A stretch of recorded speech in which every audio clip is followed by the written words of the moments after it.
दिन भर की बड़ी खबरों के साथ बस्तर की बात में आपका स्वागत है। नमस्कार, मैं हूं उपेंद्र। इससे पहले कि हम आगे बढ़ें, देखते हैं एक नजर आज की हेडलाइंस पर। ग्राम पंचायत मटनार की एक महिला के साथ जनप्रतिनिधियों द्वारा मारपीट किए जाने का मामला पहुंचा एसपी कार्यालय। दोनों पक्षों ने एक दूसरे के विरुद्ध की पुलिस अधीक्षक से शिकायत। संक्रमण के इस दौर में बस्तर दशहरा रथ निर्माण के लिए कम संख्या में पहुंच रहे कारीगर। टेक्नीशियन के कोरोना संक्रमित होने से मरीजों को नहीं मिल पा रही डायलिसिस की सुविधा। मुख्य सचिव ने ली संभाग स्तरीय समीक्षा बैठक, अधिकारियों को दिए आवश्यक दिशा निर्देश। हेडलाइंस के बाद अब खबरें विस्तार से। कोरोना संक्रमित डायलिसिस मरीजों के लिए व आम मरीजों के लिए इन दिनों खतरा बढ़ गया है। कोरोना संक्रमित मरीजों के लिए महारानी अस्पताल में चल रही इस सुविधा को उस वक्त ब्रेक लग गया जब यहां काम करने वाली एकमात्र टेक्नीशियन भी पॉजिटिव आ गई है। इसके बाद से अब डायलिसिस पेशेंट के लिए सुविधा पूरी तरह से बंद हो गई है। दरअसल कोविड मरीजों के लिए डायलिसिस को लेकर बस्तर में पिछले 4 महीनों से लगातार प्रयास किए जा रहे थे। 1 महीने पहले अचानक कोरोना संक्रमित मरीज सामने आने के बाद कलेक्टर ने इसका प्रयास किया और महारानी अस्पताल में इसकी व्यवस्था की, लेकिन एकमात्र टेक्नीशियन होने की वजह से और वह भी पॉजिटिव आने के बाद अचानक मामला फंस गया है और अब आलम यह है कि संक्रमित मरीजों के लिए सुविधा पूरी तरह से ठप हो गई है और प्रशासन द्वारा भी वैकल्पिक तौर पर किसी तरह की कोई व्यवस्था नहीं की गई है। बस्तर जिले में करीब 10 मशीनें हैं, लेकिन टेक्नीशियन गिनती के। डायलिसिस मरीजों की परेशानी कोई नहीं है। इससे पहले भी लगातार महारानी अस्पताल और मेडिकल कॉलेज में मशीनों की इतनी संख्या रहती थी जितने टेक्नीशियन नहीं हैं। इसके चलते अधिकतर मशीनें कई महीने तक धूल खाती रही। सरकार बदली, व्यवस्था बदली, लेकिन डायलिसिस की स्थिति बिल्कुल भी ज्यों की त्यों है और अब कोविड मरीजों के लिए खतरा और भी बढ़ गया है। जानकारी के मुताबिक डायलिसिस कोरोना संक्रमित मरीजों में जान का खतरा आम लोगों के भी कई गुना बढ़ जाता है। भाजपा नेता संग्राम सिंह राणा का कहना है कि सरकार ने लाखों रुपए की लागत से डायलिसिस की मशीनें तो खरीद ली है, लेकिन टेक्नीशियन नहीं होने की वजह से मरीजों को डायलिसिस की सुविधा नहीं मिल पा रही है। वहीं कोरोना काल में तो बस्तर में स्वास्थ्य सुविधा और बुरी तरह से चरमरा गई है। आलम यह है कि कोविड संक्रमित मरीजों को अब डायलिसिस की सुविधा भी नहीं मिल पा रही है। लोगों का यह भी कहना है कि ऐसे लोग जो कोरोना संक्रमित हो गए हैं उनके लिए मेडिकल कॉलेज में ही उचित व्यवस्था करनी चाहिए, जिससे कि मरीजों को ज्यादा परेशान ना होना पड़े। इससे प्रशासन और स्वास्थ्य अमले की परेशानी भी कम होगी और कोरोना फैलने का खतरा भी कम होगा। इधर जगदलपुर के विधायक रेखचंद जैन भी खुद मानते हैं कि स्वास्थ्य विभाग में डायलिसिस मशीनों को ऑपरेट करने के लिए टेक्नीशियंस की कमी है और अब कोविड मरीजों के लिए डायलिसिस वार्ड में एकमात्र टेक्नीशियन को भी कोरोना पॉजिटिव आने से व्यवस्था पूरी तरह चरमरा गई है।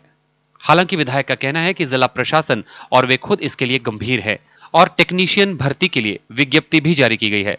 फिलहाल अभी कोविड मरीजों को डायलिसिस की सुविधा मिले, इसके लिए प्रशासन से बात कर वैकल्पिक व्यवस्था करने की बात विधायक ने कही है। गौरतलब है कि जगदलपुर शहर में भी 50 से अधिक डायलिसिस मरीज हैं और कोरोना काल में कई मरीज कोरोना संक्रमित भी हो गए हैं और उनके लिए महारानी अस्पताल में डायलिसिस की सुविधा उपलब्ध करवाई गई है, लेकिन लंबे समय से भर्ती के लिए जिला प्रशासन और न ही स्वास्थ्य विभाग गंभीर नजर आ रहा है। आलम यह है कि अब कोविड संक्रमित डायलिसिस मरीजों को टेक्नीशियन के कोरोना संक्रमित हो जाने से इसकी सुविधा भी नहीं मिल पा रही है और प्रशासन जल्द ही वैकल्पिक व्यवस्था करने की बात कह रहा है। डायलिसिस के लिए जिला प्रशासन स्वयं चिंतित है, हम लोग स्वयं चिंतित हैं, क्योंकि डायलिसिस के लिए जो ऑपरेटर चाहिए वो उपलब्ध नहीं हो पा रहे हैं और लगातार प्रयास हो रहे हैं कि शीघ्र ही शीघ्र ये इंतजाम हो जाए ताकि कम से कम कोविड-19 के जो पेशेंट है किडनी से संबंधित उनका काम, उनका डायलिसिस का कार्रवाई जल्दी से जल्दी हो। कल ही मैंने इस संबंध में जिला कलेक्टर से बात की, वो खुद चिंतित है इस बात को लेकर, क्योंकि कोविड पेशेंट का डायलिसिस करने से ऑपरेटर भी कोविड का शिकार हो जा रहा है। तो तकलीफ है, मैं मानता हूँ इस चीज़ को, लेकिन हम सबका प्रयास है कि इसको शीघ्र ही पूरा करेंगे। स्वास्थ्य सुविधाएं इतनी चरमरा गई है कि आज डायलिसिस में लोग बेचारे जो गरीब लोग हैं जो डायलिसिस करना चाहते हैं, वहाँ पर डायलिसिस करने वाले ऐसे कोई मतलब लोग नहीं है, वहाँ पर कोई टेक्नीशियन नहीं है और भर्ती करने का बात कर रहा था राज्य सरकार कि ऐसे 10-10 पोस्ट 15-15 पोस्ट वहाँ पर खाली पड़ा हुआ है, तो भैया ऐसे लोग को रखना चाहिए ताकि वो डायलिसिस करा सके। लेकिन जब महारानी हॉस्पिटल हो, चाहे आपका डिमरापाल वाला हॉस्पिटल हो, सभी जगह स्वास्थ्य पूरे चरमरा गई है। कोरोना काल है, लेकिन जितने भी लोग आज जो बेचारे आज इस दुनिया में नहीं रह रहे हैं, ये पूरी जो राज्य सरकार है, जो भूपेश सरकार है, इसकी पूरी नाकामी है। शहर में लगे नगरनार निर्माणाधीन एनएमडीसी स्टील प्लांट में सड़क निर्माण का कार्य कर रहे एक ठेकेदार ने हथियारबंद नक्सलियों द्वारा उनसे 50 लाख डिमांड करने की मांग के साथ काम बंद करने की चेतावनी देने की शिकायत सोशल मीडिया के माध्यम से प्रदेश के मुख्यमंत्री, बस्तर एसपी और डीजीपी से की है। ठेकेदार ने अपने आवेदन में लिखा है कि 12 से 15 व्यक्ति दिन दहाड़े प्लांट के कार्यक्षेत्र में घुसे और अपने आप को नक्सली बताकर उनसे 50 लाख की डिमांड करने के साथ काम बंद करने की चेतावनी दी है और पैसे नहीं देने पर जान से मार देने की धमकी दी है। बस्तर एसपी ने जानकारी देते हुए बताया कि उन्हें सोशल मीडिया के माध्यम से दुर्ग के एक ठेकेदार विनायक राव घोमड़े की शिकायत प्राप्त हुई है, जिसमें उन्होंने दिनांक 6 अक्टूबर को उनके प्लांट के भीतर चल रहे सड़क निर्माण कार्य क्षेत्र में 12 से 15 अज्ञात व्यक्ति जो अपने आप को नक्सली बता रहे थे, उनके द्वारा ठेकेदार से 50 लाख डिमांड करने के साथ काम बंद करने की चेतावनी दी है, जिसके चलते ठेकेदार ने बस्तर पुलिस से सुरक्षा की मांग की है। एसपी ने बताया कि आवेदन प्राप्त होने के बाद इस मामले की जांच की गई और प्रथम दृष्टया पाया गया है कि ठेकेदार को किसी नक्सली ने धमकी नहीं दी और दो पक्षों में पैसे लेन देन को लेकर आपस में विवाद के चलते दूसरे पक्ष द्वारा नक्सली बताकर 50 लाख रुपए की डिमांड करने की जानकारी प्राप्त हुई है। एसपी ने कहा कि फिलहाल पूरे मामले की जांच की जा रही है और ठेकेदार द्वारा गलत शिकायत पाए जाने पर उसके खिलाफ कार्रवाई करने की बात भी कही गई है। बस्तर एसपी का कहना है कि क्योंकि प्लांट के भीतर पूरी तरह से सुरक्षा व्यवस्था दुरुस्त रखी जाती है, ऐसे में दिन दहाड़े नक्सलियों का पहुंचना लगभग असंभव है। हालांकि ठेकेदार की शिकायत के आधार पर उन 12 अज्ञात व्यक्तियों की जानकारी जुटाई जा रही है जो अपने आप को नक्सली बताकर और अपने साथ ठेकेदार के बताए अनुसार देसी कट्टा और चाकू लेकर कार्यक्षेत्र में पहुंचे हुए थे। एसपी ने यह भी बताया कि आवेदन में ठेकेदार ने सुरक्षा की भी मांग की है। फिलहाल पूरे मामले की जांच की जा रही है। जांच के बाद ही ठेकेदार को सुरक्षा देने की बात एसपी ने कही है। वहीं ठेकेदार द्वारा गलत शिकायत दिए जाने पर उसके खिलाफ कठोर कार्रवाई करने की बात एसपी ने कही है। सोशल मीडिया के माध्यम से वो लेटर और इसके संबंध में जानकारी प्राप्त हुई है, जिसमें तत्काल मामले की गंभीरता को देखते हुए तत्काल इसको जांच की जा रही है और जांच में प्रथम दृष्टया ये पाया गया है कि ये दो पक्षों में आपसी पैसे को लेन देन को लेकर कुछ विवाद है और इसमें किसी भी प्रकार का नक्सली संबंधी बात प्रथम दृष्टया विवेचना में नहीं जांच में नहीं पाई गई है, तो उसमें आगे अभी जांच की जा रही है। वर्तमान में एक पक्ष है जिसको कुछ पैसे लेने हैं, जिसके द्वारा दूसरे पक्ष के द्वारा पैसा नहीं दिया जा रहा है, इसको लेकर ही वो पैसा लेने के लिए वहाँ पर गया था, जिसको शिकायतकर्ता ने अन्यथा बता करके गलत तरीके से आवेदन पेश किया जाना प्रतीत हो रहा है। तो उसके संबंध में जांच की जा रही है और गलत शिकायत किया जाना पाया जाने पर उनके खिलाफ भी कार्रवाई की जाएगी।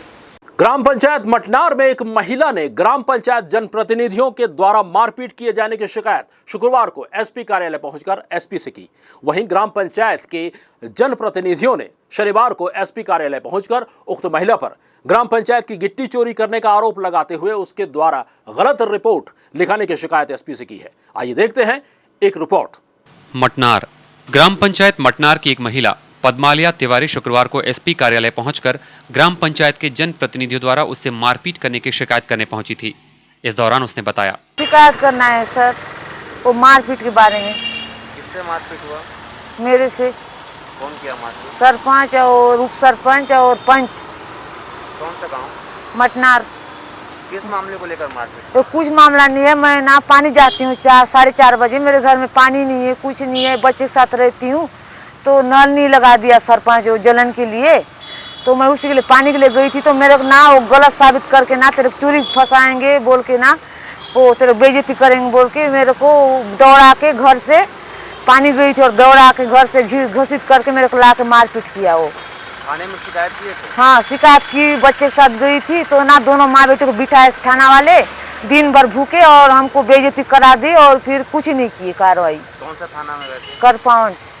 इस संबंध में पुलिस अधीक्षक दीपक झा ने जानकारी देते हुए बताया, हाँ, करपावन थाना क्षेत्र के मटनार एक गांव है जहां से एक महिला निकल आवेदन दिया है, एक लड़की ने आवेदन दिया है और आज अपनी माँ के साथ आई है वो, और उन्होंने गांव में ही किन्हीं लोगों के द्वारा उनसे मारपीट किया गया, इसके संबंध में शिकायत दिया है। थाना प्रभारी को निर्देशित कर दिया गया है, इनका तत्काल एलसी करवा के मेडिकल करवा के इनका जो भी कार्रवाई है अपराध दर्ज करने की स्थिति में अपराध दर्ज करेंगे। इसी मामले को लेकर ग्राम पंचायत मटनार के जनप्रतिनिधि और ग्रामीण शनिवार को एसपी कार्यालय पहुंचे और उन्होंने अपना पक्ष एसपी के समक्ष रखा और उस वक्त महिला द्वारा गलत रिपोर्ट लिखाकर ग्रामीणों को परेशान करने की शिकायत की। शिकायत करने पहुंचे ग्राम पंचायत मटनार के पंच समदू सोनी ने बताया, हम लोग पंचायत में सीसी नाली निर्माण के लिए गिट्टी गिराए हैं। उस गिट्टी चोरी हो रहा था तो चिंतामणि उप सरपंच का पति और मैं फिर देखे और उसको बोले कि नहीं थाना करपाउंड में वहाँ जाके सूचना दिए। एसआई सर आया और उससे पूछने लगा कि भाई तू कहाँ से ईटी लाई। वो बोली कि नहीं मेरे भाई घर से लाया। भाई घर में गया एसआई साहब और पूछा कि भाई तू कहाँ से लाई गिट्टी, तेरे भाई तेरा को गिट्टी दिया? नहीं मैंने नहीं दिया। हम लोग कहाँ दिए हैं, हमारे साथ पढ़ता ही नहीं है, बोला उसका भाई। और उसके बाद फिर थानेदार को बोले हम लोग, नहीं साहब ठीक है अभी समझा दो। हाँ ठीक है, वो समझा दिया, भाई दोबारा वहाँ चोरी मत करो। फिर किया कि 2-3 दिन और भी चोरी की। चोरी करते समय उसको रंगे हाथ में पकड़ा गई। वो बाल्टी में भर के, प्लास्टिक बाल्टी में भर के वो ला रही थी। विश्वराम कश्यप ने उसको पकड़ा। कौन से हो? पंच है वो भी। उसको पकड़ा, पकड़ने के बाद चिंतामणि को बताया। चिंतामणि फिर मेरे को फ़ोन लगाया। सरपंच उप सरपंच को दोनों को लाए, दोनों जन लेडीज़ हैं। वो लोग वो लेडीज़ को पकड़ के ये लेडीज़ लोग लाए थे पंचायत भवन के सामने में और हम लोग दूर में थे। जैसे मेरे को देखी झांकी और बोली कि नहीं, मेरे को गाली देने लगी, तेरे को भी भंजा, तेरे को भी लटकाऊंगी और तेरे को भी FIR कराऊंगी, ऐसे बोली मेरे को। देखो चोरी भी की है और वैसी बोल रही है। तो अभी हुआ क्या है? अभी क्या की, फिर उसके बाद उसको चालान भी हुआ। उसके बाद उसको बिना जमानत से छूटा गया, वो छोड़ दिए। जहाँ बस्तर तहसील से, SDM नहीं तहसील से। उसके बाद फिर SP साहब के आसपास आई और हम लोगों को चिंतामणि, समदू सोनी, सुखदेव कश्यप को FIR करवाई है SP साहब के पास कि मेरे को मारपीट किए, मेरा सोना चांदी छीन लिए बोल के फिर हमको FIR करवाई। उसी लिए हम लोग SP साहब के पास आए हैं। हमको साहब, हम पंचायत वाले गांव को चलाने के लिए बने हैं, गांव को स्वतंत्र से चला रहे हैं और चलाएंगे बोल के। महिला कौन? तो महिला जो है उसका नाम है पद्मलया। उसका पिताजी का नाम है भुवनेश्वर स्वर्गी, वो है। ऐसे फंसाई है। हम लोग साहब के सामने बोले कि हमको जेल में डाल दो, नहीं तो सर हम लोग पूरे पंचायत बॉडी इस्तीफा दे देंगे, वही चलाएगी गांव को। शिकायत करने वालों में शामिल ग्रामीण महिला ने भी उस महिला के विरुद्ध शिकायत करते हुए कहा, मतलब वही पास की पड़ोसी हूँ। वो ना हम लोगों को 4 साल से परेशान कर रही है। हम लोग ना खाना पीना बेचैनी, रात को सोते नहीं है, दिन रात हम लोगों को ना गाली गलौज करती है। मेरे बेटे और फिर पति को दोनों को ना अभी क्या केस में फंसा के ना कोर्ट में पेशी चल रहा है। हम लोग बहुत परेशान हैं। मैं सर को बोली हूँ, अब के बार ना हम लोगों का कुछ फैसला नहीं होने से मैं यहीं आके रहूँगी बोल के बोली हूँ। दोनों पक्षों की शिकायत के बाद पुलिस अधीक्षक ने मामले की जांच कर उचित कार्रवाई किए जाने की बात कही है। उम्मीद है पुलिस की कार्रवाई के बाद मामला शांत हो जाएगा। बस्तर की बात, जगदलपुर। मुख्य सचिव आरपी मंडल के द्वारा कोंडागांव के संयुक्त जिला कार्यालय के सभा कक्ष में शनिवार को बस्तर संभाग के कार्यों की समीक्षा बैठक ली। बैठक में सभी जिला कार्यालयों से कोविड-19 के प्रोटोकॉल का पालन करते हुए सार्वजनिक स्थानों में मास्क का उपयोग करने को अनिवार्य करने, मुख्यमंत्री सुपोषण अभियान के तहत कुपोषण दूर करने, जिले में 10 ट्राइबल हॉस्टल का विकास और FRA के तहत हितग्राहियों को 200 दिन का रोजगार देने के संबंध में आवश्यक कार्यवाही करने के निर्देश दिए गए। बैठक में बस्तर संभाग के सभी जिला कलेक्टर, वन मंडलाधिकारी और मुख्य कार्यपालन अधिकारियों ने समीक्षा बैठक में इस क्षेत्र के कार्यों की जानकारी दी। ब्रेक के बाद आपका स्वागत है। ये बढ़ते हैं खबरों की ओर। कोरोना महामारी की वजह से जहां एक और पूरी दुनिया की रफ्तार धीमी हो चली है, वहीं बस्तर भी इस महामारी से अछूता नहीं है। महामारी की वजह से बस्तर जैसे संवेदनशील क्षेत्र में विकास का पहिया भी धीमा हो चला है और बस्तर में नक्सलियों का प्रभाव कम करने अंदरूनी इलाकों में जो 20 से अधिक कैंप बनने थे, उनमें से मात्र 7 कैंप ही तैयार हो पाए हैं। बस्तर पुलिस जो पहले से ही नक्सल प्रभावित क्षेत्रों में नक्सलियों से लड़ रही थी, अब उसे कोरोना महामारी से भी लड़ना पड़ रहा है, जिसकी वजह से पुलिस द्वारा नक्सलियों के खिलाफ बनाई गई बहुत सी रणनीतियों की रफ्तार धीमी करनी पड़ गई है।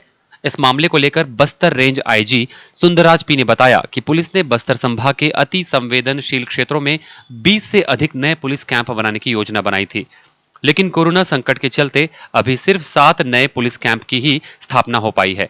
उन्होंने कहा कि बहुत जल्द ही पुलिस अंदरूनी इलाकों में रुके हुए सड़क निर्माण कार्यों में तेजी लाने का काम करेगी। साथ ही नए पुलिस कैंप भी खोले जाएंगे। नए पुलिस कैंप खुलने के बाद क्षेत्र के ग्रामीणों को बिजली, पानी, स्कूल और शासन की सभी योजनाओं का लाभ मिलने लगेगा। साथ ही कहा कि कोरोना महामारी पुलिस के लिए भी बड़ी चुनौती है।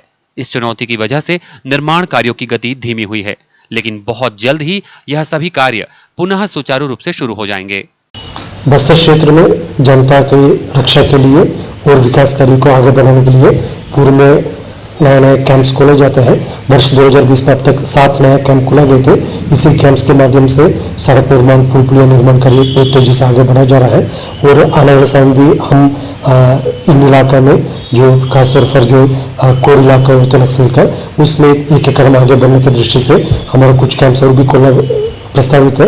और उसी के माध्यम से एक तो जनता का जो विश्वास भी प्राप्त करने में हमको सफलता मिलती है, साथ साथ उन इलाके में जो मूलभूत सुविधा है, जो स्कूल हो या बिजली हो, हॉस्पिटल है, पीडीएस दुकान है, ये सब सुविधा भी जनता को प्राप्त हो जाते हैं। इसी दृष्टि से हम लोग लगातार काम कर रहे हैं। हमको उम्मीद है आने वाले समय में इन कैंप के माध्यम से हम इन इलाकों में जन सुविधा को बढ़ाने के लिए काफ़ी सहायक मिलेगा। निश्चित रूप से भी कोरोना के संकट को देखते हुए हमको काफ़ी सावधानी को रखना पड़ता है। इसी कारण से विगत 3-4 महीने में हम लोग का नक्सल विरोधी अभियान में और जो नया कैंप्स खोलने में या निर्माण कार्य में कुछ चुनौती को सामना करना पड़ा। फिर भी हम जैसे जैसे ये संकट खत्म हो जाएगा, इसके बाद आने वाले समय में हम लोग पुनः अपना योजना को रिवाइज करके जिस तेजी से जो आगे बढ़ने के लिए पूरा हम लोग कोशिश करेंगे, ताकि मुख्य उद्देश्य ये थे इस इलाके में जो नया कैंप्स के माध्यम से नक्सल विरोधी अभियान के साथ साथ जो जनता का काफ़ी लंबे समय से जो मांग रहता है, जो कनेक्टिविटी की इश्यूज है और इलेक्ट्रिसिटी हो या अन्य जो स्कूल और हॉस्पिटल इस टाइप का जो मूलभूत सुविधा है, इन तमाम सुविधा देने में हम लोग का सहयोग प्राप्त होगा। बस्तर में कोरोना संक्रमण के साथ ही मलेरिया का प्रकोप भी लगातार बढ़ रहा है। बस्तर मलेरिया मुक्त अभियान के दूसरे चरण के तहत 1 महीने में बस्तर जिले में 2 लाख से अधिक लोगों की जांच की गई है, जिनमें 3500 पॉजिटिव केसेस मिले हैं और इनमें 1800 से अधिक संख्या बच्चों की है, जिनकी उम्र 1 से लेकर 14 वर्ष तक की है। इधर कोरोना से ज्यादा मलेरिया पीड़ितों की संख्या बढ़ती जा रही है, जो स्वास्थ्य विभाग के लिए चिंता का विषय बना हुआ है। बस्तर संभाग की बात की जाए तो संभाग के 7 जिलों में करीब 3,200,000 लोगों की मलेरिया जांच की गई है, जिसमें लगभग 9,783 लोग पॉजिटिव पाए गए हैं। स्वास्थ्य अधिकारी ने बताया कि जांच के दौरान मिले मरीजों में 54% बच्चे इस बीमारी से पीड़ित मिले हैं, जिनकी उम्र 14 वर्ष से कम है। वहीं मलेरिया से पीड़ित बच्चे कुपोषण के शिकार भी हो रहे हैं। ऐसे में मलेरिया के साथ ही इन बच्चों को सुपोषित करने की पहल भी की जा रही है। जानकारी के मुताबिक जिला मलेरिया कार्यालय में हर रोज 40 से 50 मरीज मलेरिया जांच के लिए पहुंच रहे हैं, जिनमें हर दिन पॉजिटिव मरीज सामने आ रहे हैं। यही नहीं, शहर की महारानी अस्पताल में भी लोग मलेरिया जांच करवाने पहुंच रहे हैं और इनमें से भी कईयों की रिपोर्ट पॉजिटिव आ रही है। हालांकि अधिकारी का कहना है कि मलेरिया मुक्त अभियान के तहत शासन प्रशासन ग्रामीणों को जागरूक कराने के लिए ग्राम पंचायत के साथ साथ अन्य विभागों की मदद भी ले रही है, जिससे कि ग्रामीण मलेरिया से अपना बचाव कर सके। इसके लिए ग्रामीण क्षेत्रों में कोटवार, मितानीन और स्वास्थ्य विभाग की कार्यकर्ता लाउडस्पीकर और ढोलक बजाकर ग्रामीणों को मच्छरदानी लगाकर सोने और साफ सफाई का विशेष ध्यान रखने की बात भी कह रहे हैं। इसके अलावा जिलों के हाट बाजारों में भी स्वास्थ्य विभाग की टीम मलेरिया की जांच करवाने में लगी हुई है। अधिकारी ने बताया कि इस अभियान की शुरुआत में जिले के ऐसे ब्लॉकों को चिन्हित कर वहां से स्वास्थ्य विभाग की टीम द्वारा काम किया जा रहा है, जहां सबसे ज्यादा मलेरिया के मामले सामने आए हैं, और उन लोगों का भी दोबारा जांच किया जा रहा है जो पहले ही मलेरिया पॉजिटिव आ चुके हैं और बार बार उन्हें मलेरिया के लक्षण देखे जा रहे हैं। अधिकारी ने कहा कि मलेरिया मुक्त अभियान के तहत विभाग के द्वारा कोशिश जारी है कि ज्यादा से ज्यादा मलेरिया की रोकथाम और इससे बचाव के लिए ग्रामीणों को जागरूक किया जा सके और मलेरिया के मच्छर पनपने से रोका जा सके।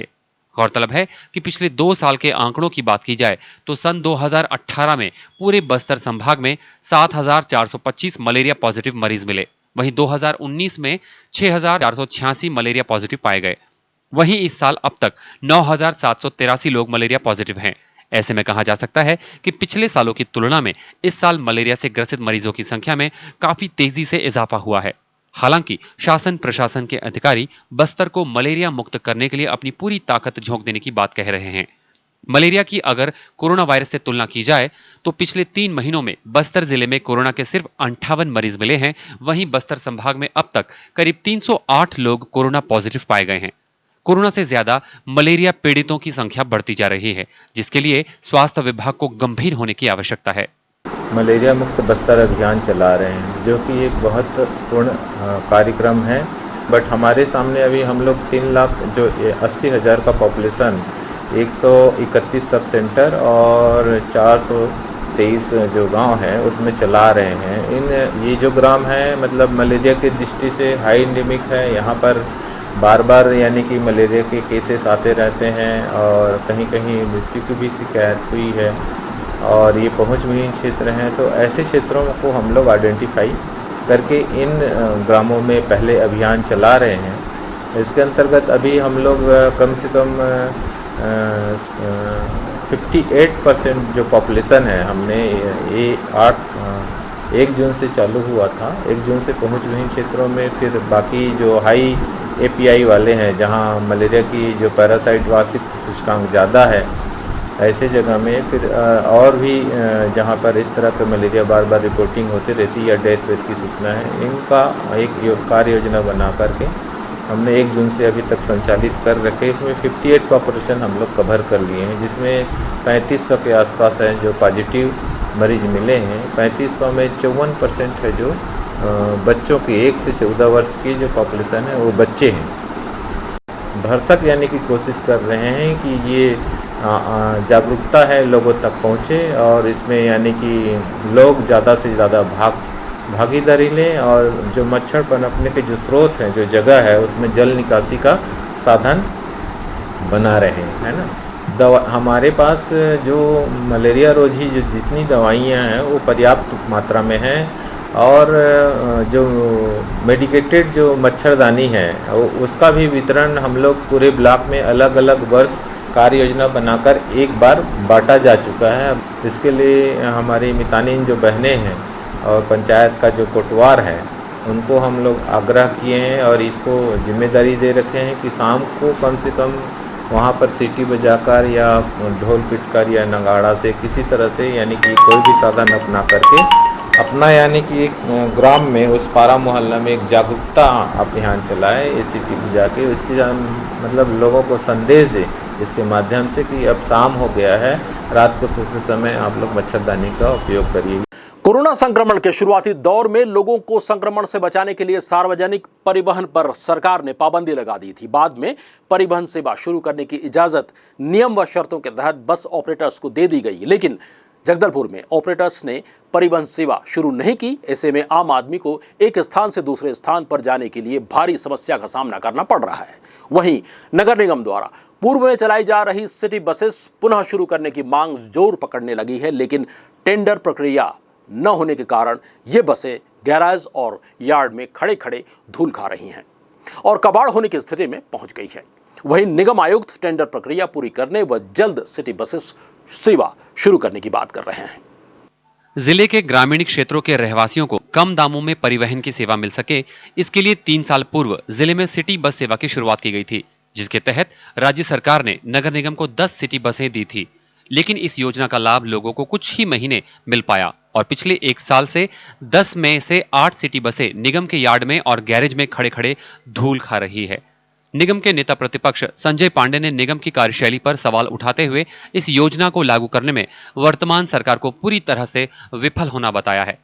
संजय पांडे जी का कहना है कि पूर्व में टेंडर कर निगम ने बेहद मामूली राशि में ठेकेदार को बसें सौंप दी, जिसके बाद धीरे धीरे यह सेवा ठप होने लगी।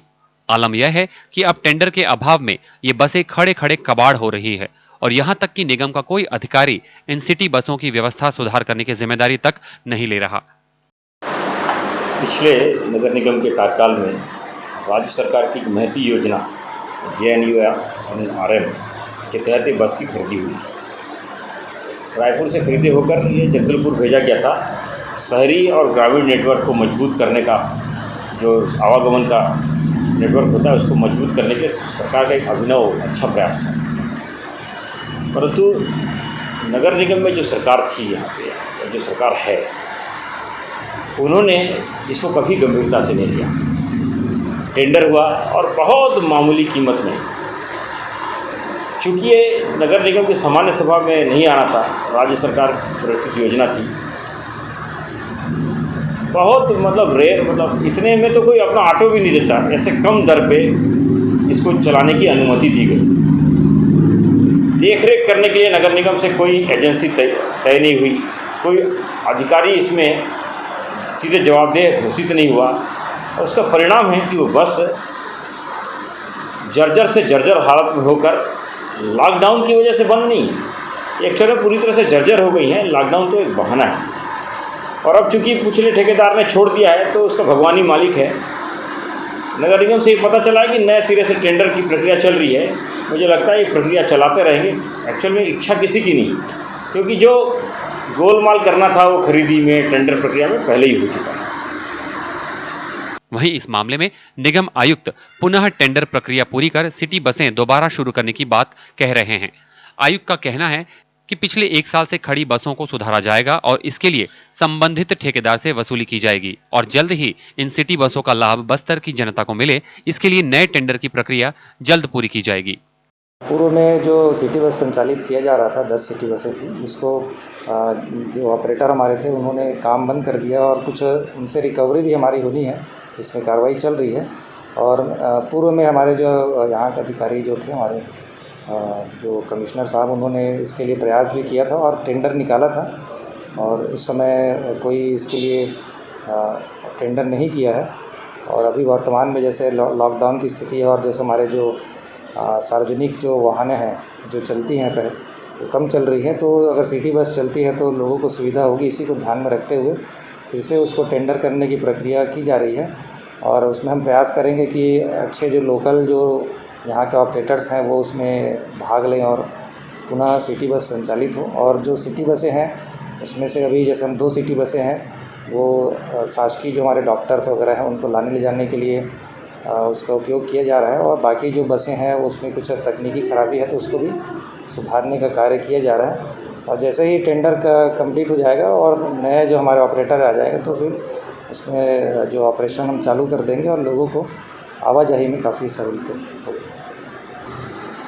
बस पहले जो टेंडर में चल रहा था तो वो नहीं चला पाए थे उन्होंने अपने हाथ उठा दिए, और अब निगम के द्वारा फिर से नया टेंडर निकाल रहे हैं बस को लेकर, और जो भी बस है उसको रिपेयर किया जा रहा है और समय के हिसाब से फिर आगे वो चलेगा।